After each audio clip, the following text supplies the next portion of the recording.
Ever pondered over the darkest chapters of human history? Ever heard of Pol Pot's regime?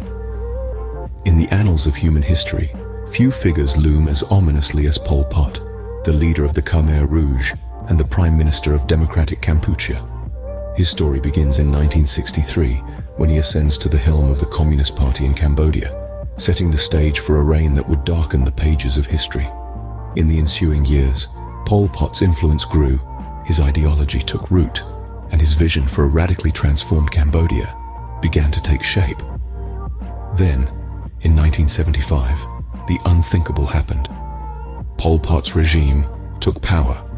This marked the onset of a period that would be characterized by unimaginable horrors, a time when Cambodia would be subjected to the most brutal forms of oppression and violence.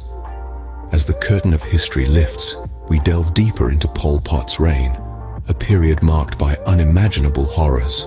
1975, a year that would forever be etched in the annals of Cambodian history. It was the year when Pol Pot's regime, known as the Khmer Rouge, took control, marking the beginning of a reign of terror that would last for 4 gruesome years. Pol Pot, a man with a vision distorted by radical ideologies, sought to transform Cambodia into a self-sufficient agrarian society. In pursuit of this, he implemented policies that led to forced labor on a massive scale. Men, women, and even children were coerced into grueling physical labor, with little to no regard for their well-being. But the terror didn't stop there. A lack of adequate food supplies resulted in widespread malnutrition. The regime's disregard for basic human rights extended to healthcare too, with poor medical care becoming the norm, leading to countless unnecessary deaths. Yet the most chilling aspect of Pol Pot's regime was perhaps the mass executions. Those who opposed his rule, those suspected of being enemies of the state, and even those who simply had the misfortune of being in the wrong place at the wrong time, were systematically executed. The death toll from Pol Pot's reign of terror is hard to comprehend. Estimates range between 1.7 and 2 million people. That's approximately a quarter of Cambodia's population at the time, wiped out in just a few short years. A reign of terror indeed that saw the light of day under Pol Pot's regime. All reigns of terror, however long, must eventually meet their end. The fall of Pol Pot's regime began with the Vietnamese invasion in 1978. The Vietnamese, who had been at odds with Pol Pot's Khmer Rouge, launched a full-scale invasion, quickly overwhelming the ill-prepared and poorly equipped Khmer Rouge forces. The brutal reign of Pol Pot was coming to an end.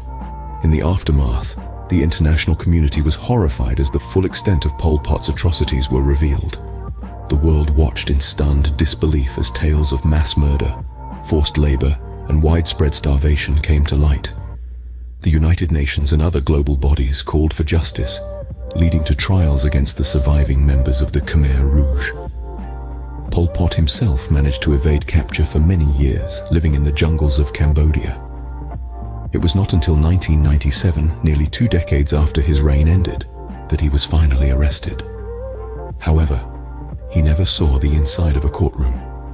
In April of 1998, Pol Pot died under house arrest, escaping the justice that so many longed to see served.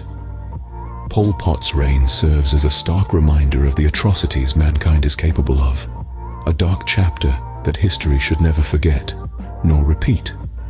Let this serve as a lesson to all, that the price of power should never be paid with the lives of the innocent.